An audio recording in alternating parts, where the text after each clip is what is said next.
Hello दोस्तों, नमस्कार।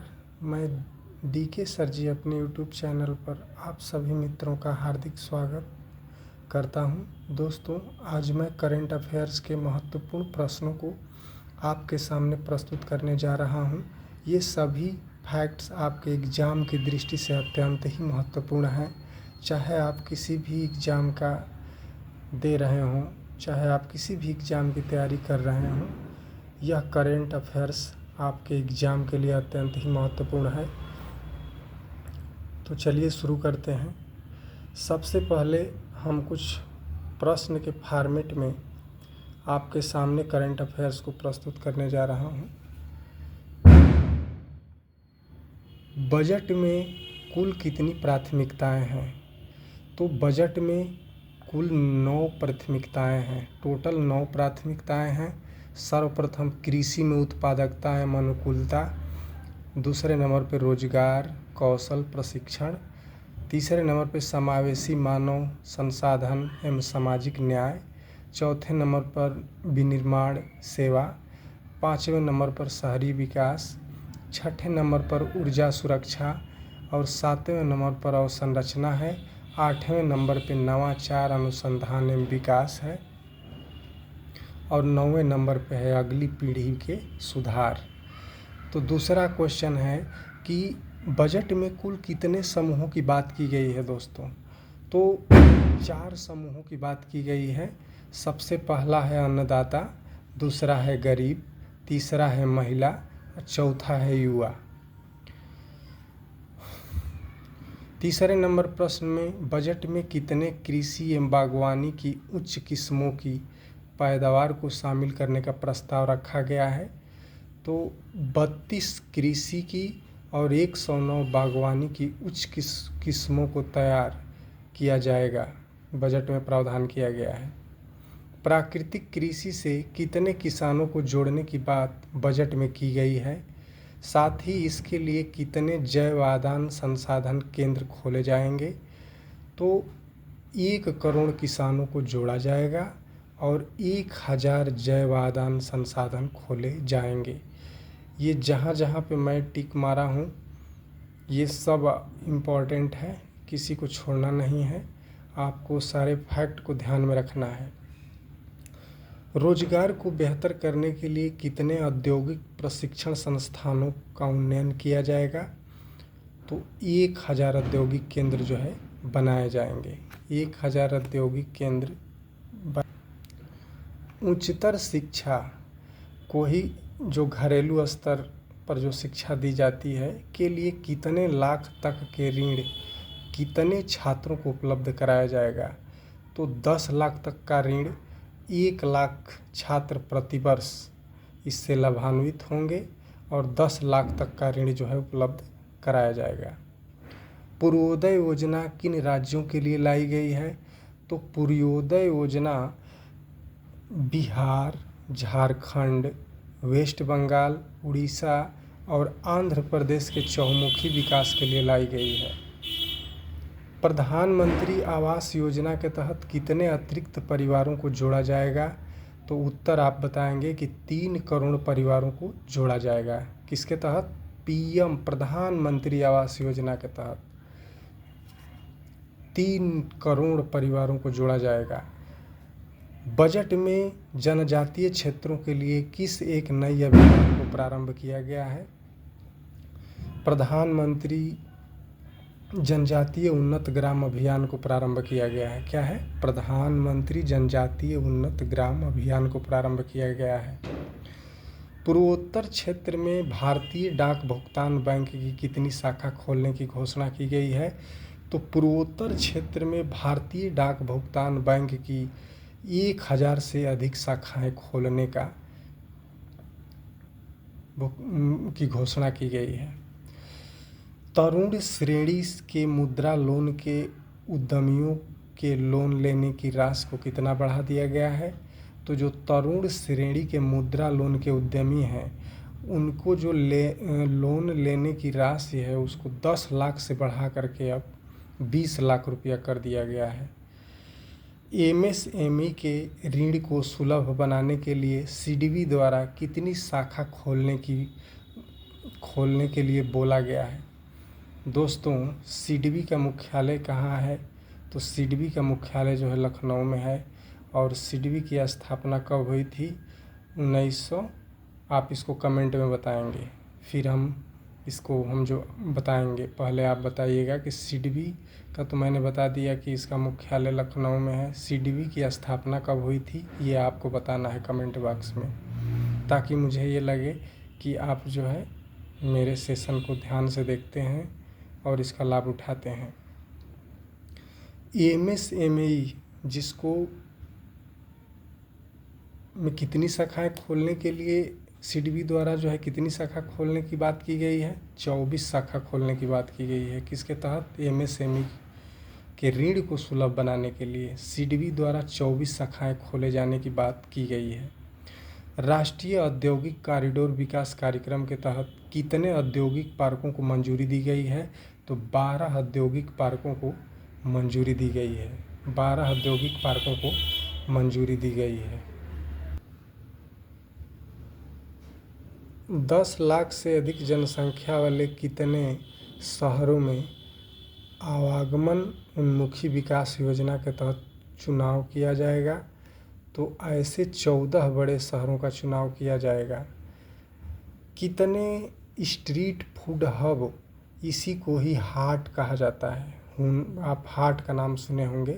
Street food hub, उसी को हाट बोला जाता है। इसकी स्थापना करने का प्रस्ताव रखा गया है।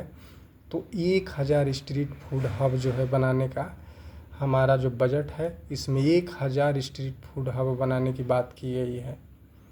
अब हम कुछ जनवरी के महत्वपूर्ण करंट अफेयर्स देखेंगे।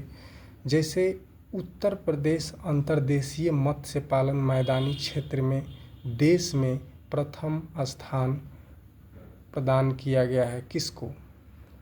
तो अहमदाबाद को। क्या आप नहीं समझ पाए? उत्तर प्रदेश अंतर्देशीय मत्स्य पालन में देश में प्रथम स्थान किसको मिला है? तो वो है अहमदाबाद। किस चीज़ में? अंतर्देशीय मत्स्य पालन में। ठीक।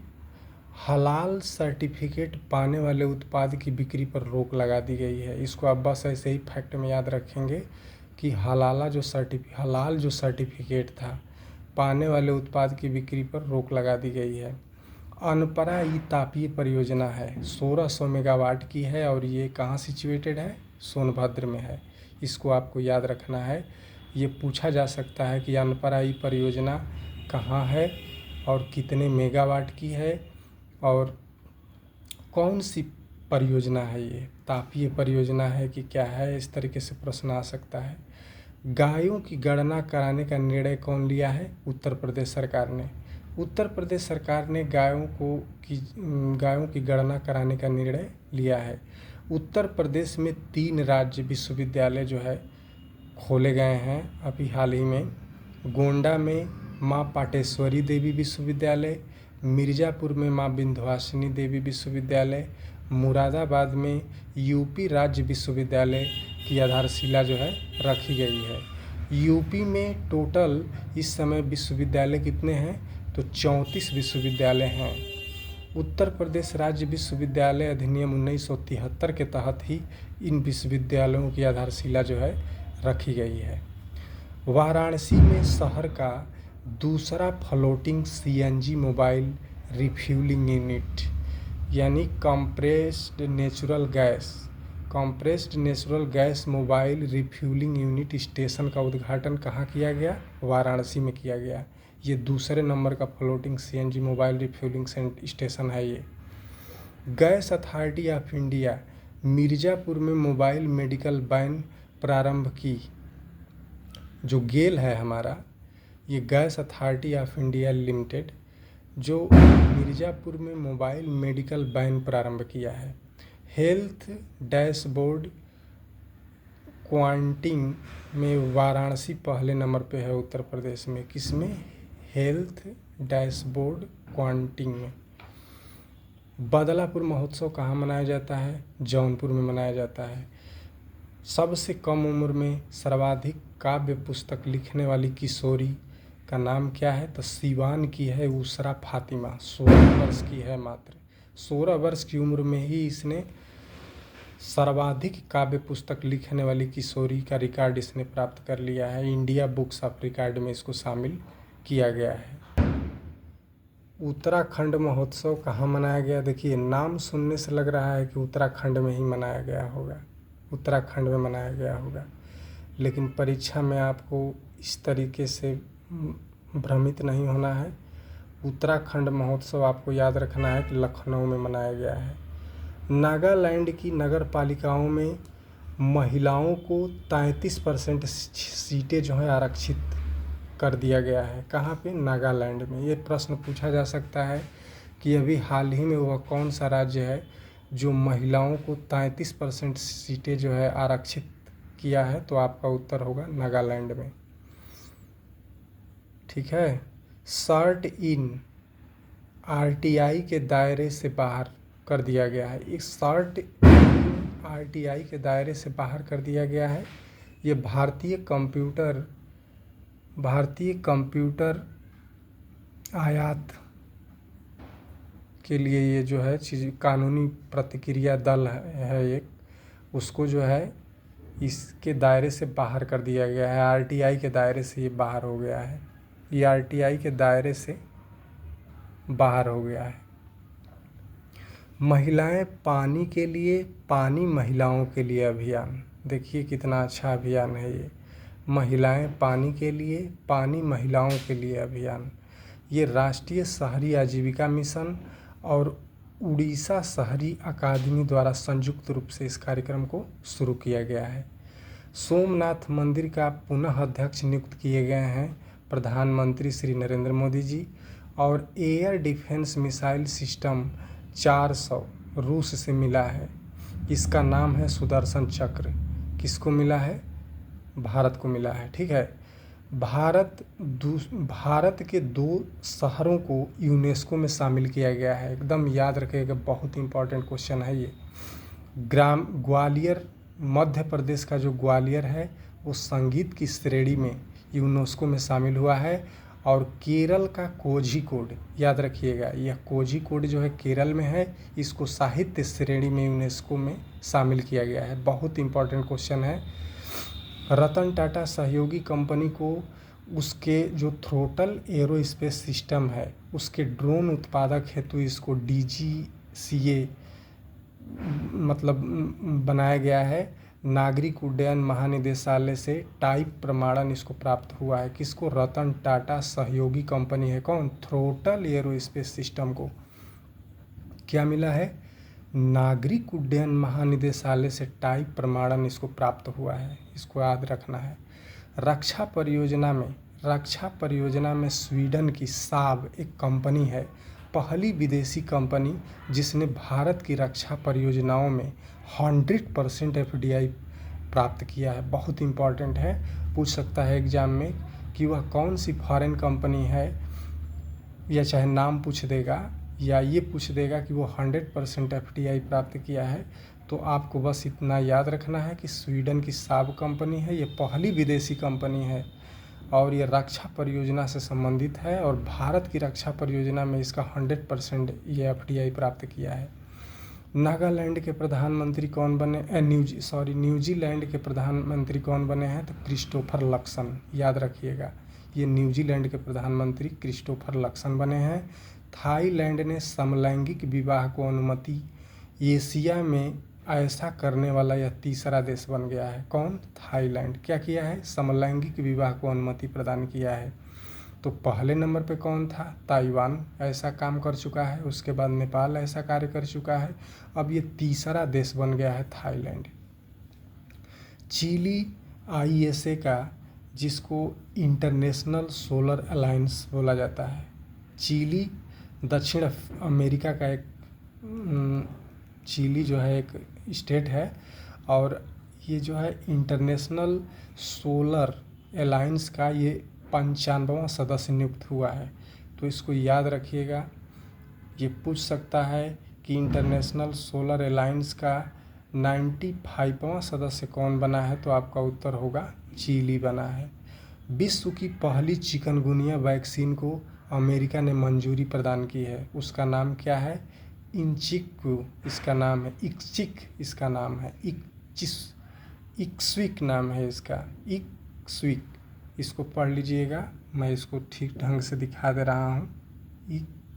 इक्चक।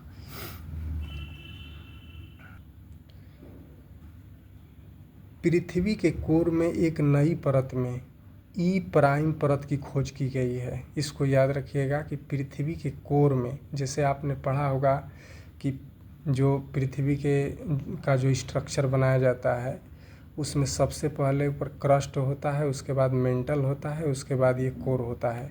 तो इसी कोर में, पृथ्वी के कोर में एक नई परत में ई प्राइम परत की खोज की गई है। ठीक है। यूएई में विश्व का सबसे बड़ा सौर ऊर्जा संयंत्र स्थापित किया गया है। कहाँ पे? यूनाइटेड स्टेट ऑफ अमीरात में। ठीक है। यूएई में विश्व का सबसे बड़ा सौर ऊर्जा संयंत्र जो है स्थापित किया गया है। और COP28 जो 2021 में यूएई में ही हुआ था। ठीक है। हुरून इंडिया परोपकार सूची 2023 में प्रकाशित की गई, उसमें HCL के शिव नाडर प्रथम स्थान पे हैं, विप्रो के अजीम प्रेमजी दूसरे स्थान पे हैं। मधुमक्खी पालन योजना भारत और बांग्लादेश की सीमा को सुरक्षित करने हेतु मधुमक्खी युका कोई अवैध रूप से एंट्री न कर पाए, इसी के लिए मधुमक्खी पालन योजना जो है भारत और बांग्लादेश की सीमा पर जो है शुरू की गई है, ताकि उनकी सीमाएं क्या रहें, सुरक्षित रहें और अवैध रूप से कोई एंट्री न कर पाए उसमें। जस्टिस फातिमा बीबी का निधन हो गया। सुप्रीम कोर्ट की पहली महिला जज थी। 1989 में इनका जो है ये जज बनी थी यहाँ, और तमिलनाडु की पूर्व राज्यपाल भी रह चुकी हैं। ये देखिए स्टेटमेंट के रूप में परीक्षा में आ सकता है आपका, इसलिए इतने जो है इस पे मेहनत किया गया है कि पहले तो ये स्टेटमेंट के रूप में बना देगा क्वेश्चन कि जस्टिस फातिमा बीबी का निधन तो हो गया। ठीक है। ये नहीं पूछेगा कब हुआ, बस ये पूछेगा, दे देगा स्टेटमेंट में कि सुप्रीम कोर्ट की पहली महिला जज, अब फातिमा बीबी के जगह पे कुछ और दे देगा, और आप इसलिए इसको याद रखिएगा। फिर ये तमिलनाडु की पूर्व राज्यपाल भी रह चुकी हैं और मानवाधिकार आयोग की ये सदस्य भी रह चुकी हैं। ये भी स्टेटमेंट में आ सकता है। इनका जन्म जो है केरल में हुआ था, और जो 2023 का जो बुकर पुरस्कार है वो आयरलैंड के लेखक हैं पाल लिंच को, उनका उपन्यास है प्रॉफेट सांग के लिए दिया गया है। तो इसको याद रखिएगा। मिस यूनिवर्स जो 2023 बनी थी, निकारागुआ की पहली महिला हैं, सेनिस पलासियोस। सैन सल्वाडोर में आयोजित हुआ था ये मिस यूनिवर्स प्रतियोगिता। भारत की श्वेता शारदा ने इसमें भाग लिया था। ठीक है। पाकिस्तान का सर्वोच्च सम्मान इस सर्वोच्च सम्मान जानते हैं क्या है? निशान पाकिस्तान है। यह किसको मिला है? तो डॉक्टर सैयदना मुकदल को मिला है, क्योंकि जो सैफुद्दीन निशान पाकिस्तान है, इसमें भारत चौथा देश है जिसको ये मिला है। ठीक है। इसके बाद 4 भारतीयों को अब तक ये मिल चुका है। ठीक है। पहले नंबर पे मोरारजी देसाई को मिल चुका है सैफुद्दीन निशान पाकिस्तान पुरस्कार, ये पाकिस्तान का सर्वोच्च सम्मान है। दिलीप कुमार पा चुके हैं, अली गिलानी पा चुके हैं। दाऊदी बोहरा पंथ के प्रमुख हैं। कौन? दाऊदी बोहरा पंथ के प्रमुख हैं। इंदिरा गांधी जो पुरस्कार है 2022 इंडियन मेडिकल एसोसिएशन और trade nurses association of India को दिया गया है। आपको इससे नहीं डरना है, इसको याद रखना है। जेसीबी साहित्य पुरस्कार 2023 तमिल लेखक पेरुमल मुरुगन को दिया गया है। ठीक है ना। किस उपन्यास के लिए दिया गया है? फायरवर्ड के लिए। तो फायरवर्ड उपन्यास है इनका, पेरुमल मुरुगन का, और ये तमिल लेखक हैं। इनको जेसीबी साहित्य पुरस्कार 2023 प्रदान किया गया है।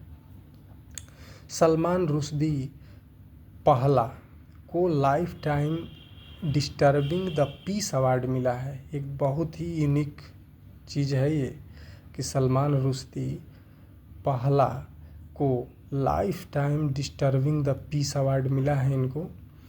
अबेंडेंस इन मिलेट्स गीत ग्रैमी पुरस्कार के लिए नामित की गई है। क्या? अबेंडेंस इन मिलेट्स।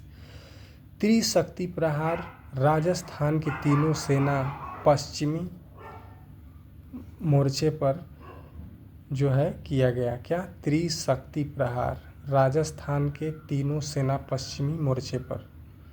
बोंगो सागर 23। बोंगो सागर 2023 किसके किसके बीच की हुआ? तो भारत और बांग्लादेश के बीच। ये हमेशा याद रखिएगा कि बोंगो सागर जो है, बोंगो सागर 2023 बोंगो सागर 2023 आपको याद रखना है कि भारत और बांग्लादेश के बीच होता है। ठीक है। सरदार पटेल की जयंती पर गुजरात में पहली हेरिटेज ट्रेन का उद्घाटन किया गया। कहाँ? गुजरात में सरदार वल्लभ भाई पटेल की जयंती पर पहली हेरिटेज ट्रेन का उद्घाटन किया गया। विश्व मधुमेह दिवस कब मनाया जाता है? 14 नवंबर को।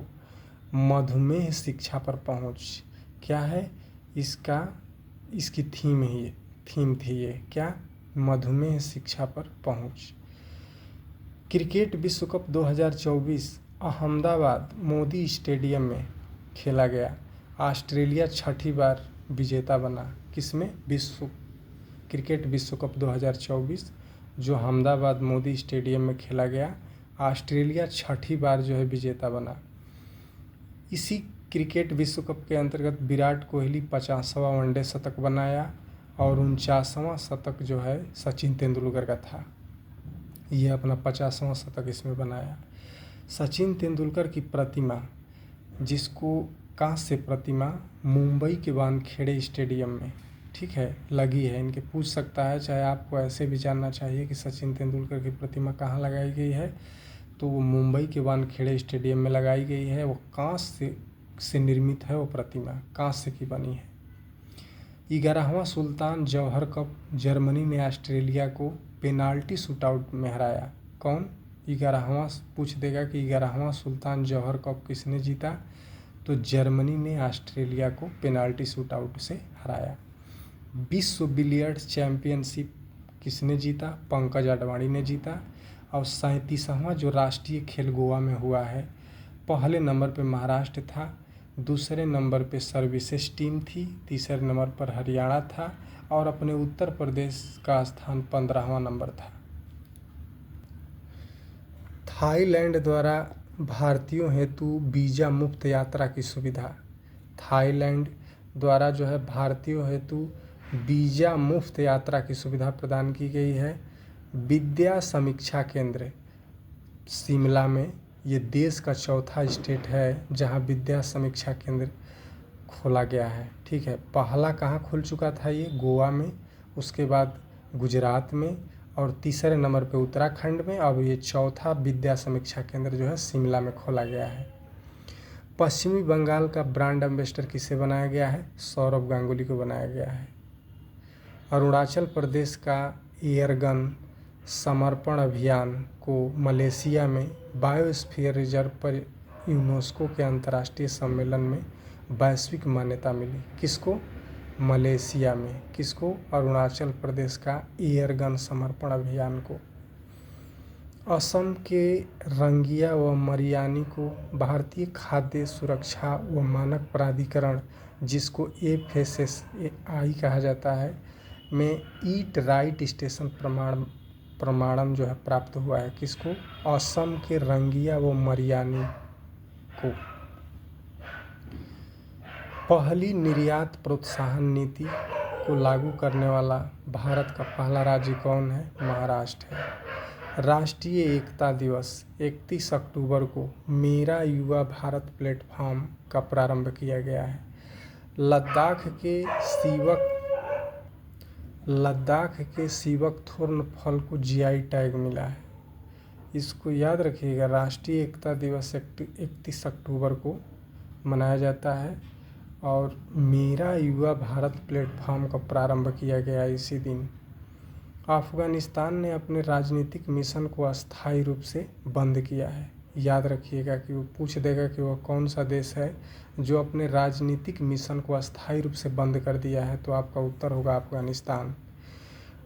वर्ल्ड हेल्थ ऑर्गेनाइजेशन ने पहली बार कांगो में मंकी पॉक्स के यौन संचरण की पुष्टि की। WHO जो है पहली बार कांगो में मंकी पॉक्स के यौन संचरण की पुष्टि की कि जो है मंकी पॉक्स जो है यौन संचरण से फैलने वाला रोग है। ठीक है। आसियान भारत पोषक अनाज महोत्सव जकार्ता में मनाया गया। क्या? आसियान भारत पोषक अनाज महोत्सव। आप कमेंट कीजिएगा कि आसियान की स्थापना कब हुई थी, आसियान का मुख्यालय कहाँ है और आसियान में कितने देश हैं। क्या भारत आसियान का सदस्य है? आप मुझे बताएंगे। अर्जेंटीना के राष्ट्रपति जेवियर माइली हैं। पूछ देगा कि अर्जेंटीना के राष्ट्रपति कौन है, तो जेवियर माइली हैं। लग्जमबर्ग के प्रधानमंत्री कौन है, तो ल्यूक फ्रीडेन है। कौन है? Luke Frieden. ज्वालामुखी 2023 के विस्फोट से नया द्वीप का निर्माण कहाँ हुआ है? जापान में हुआ है। पूछ देगा कि कहाँ ज्वालामुखी के विस्फोट से नया द्वीप का निर्माण हुआ है, तो जापान में हुआ है। अग्नि अभियान आयुर्वेद ज्ञान निपुण पहल। अग्नि अभियान का टैगलाइन क्या है? आयुर्वेद ज्ञान निपुण पहल। श्रीलंका को ICC की सदस्यता से निलंबित कर दिया गया है। याद रखिएगा, पूछ देगा कि किस देश को ICC की सदस्यता से निलंबित कर दिया गया है, तो वह देश है श्रीलंका। क्रिकेट इतिहास में टाइम आउट होने वाले विश्व के प्रथम क्रिकेटर कौन हैं जो टाइम आउट हुए हैं, तो वे हैं एंजेलो मैथ्यूज हैं। यूनाइटेड नेशंस लेखा परीक्षक पैनल के उपाध्यक्ष बने हैं भारत के CAG गिरीश चंद्र मुर्मू। शीतल महाजन दुनिया की सबसे ऊंची माउंट एवरेस्ट के सामने 21,500 फीट की ऊंचाई से हेलीकॉप्टर से छलांग लगाई हैं। इन्होंने बताई 21,500 फीट की ऊंचाई से शीतल महाजन ने छलांग लगाई है और यह ऐसा करने वाली पहली महिला बन गई है। दिवाली पर स्कूलों में पहली बार सार्वजनिक छुट्टी की घोषणा किसने किया है? ये भी एक खुशी की बात है कि विदेश में भी दिवाली मनाई जा रही है। तो दिवाली पर स्कूलों में पहली बार सार्वजनिक छुट्टी किसने किया है? तो ऐसा करने वाला देश बन गया है न्यूयॉर्क। ठीक है दोस्तों, फिर हम अगले दिन जो है इससे आगे प्रक्रिया बढ़ाएंगे। तब तक आप इसका रिवीजन कीजिए और इसको दोहराइए। यहीं से परीक्षा में आपको जो है अच्छा चीज़ देखने के लिए मिले। जय हिंद दोस्तों।